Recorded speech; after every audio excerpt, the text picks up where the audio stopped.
আসসালামু আলাইকুম। এমএমজে utility tools এর পক্ষ থেকে আপনাদের সকলকে জানাই আন্তরিক শুভেচ্ছা ও অভিনন্দন। আজকে আসছি আমরা এই বিল্ডিং এর আরসিসি সুয়ারিশ লাইন টানার জন্য। তো দেখুন কিভাবে আমরা আরসিসি সুয়ারিশ লাইন টানি। প্রথমে আমরা ওয়াটার লেভেল করে নিয়েছি। ওয়াটার লেভেল করার পরে যে সুতা টান দিচ্ছি, সুতা টান দেওয়ার পরে আমরা ওই ওয়াটার লেভেল থেকে হাফ ইঞ্চি, এই যে এখান থেকে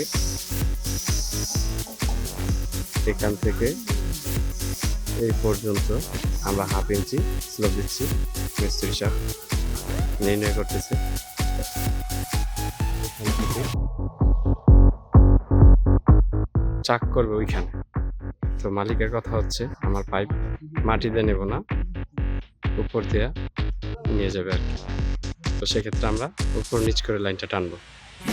তো দেখা যাক কতক্ষণ খুব অল্প সময়ে এবং কি সহজ পন্থায় কীভাবে আমরা উপর নিচ করে লাইনটা টানতে পারি। সকলেই পাশে থাকুন। সুতা বরাবর ঢিল করা হবে। প্রথমে আমরা ওয়াটার লেভেল করে নিলাম। ওয়াটার লেভেল করার পরে তারপরে আমরা এই সুতা দিয়ে নির্ণয় করলাম যে কত ইঞ্চি স্লোপ দেওয়া লাগবে। স্লোপ করার পরে তারপরে আমরা ঢিল করব। 3 ফুট দূরে দূরে ঢিল করা হবে।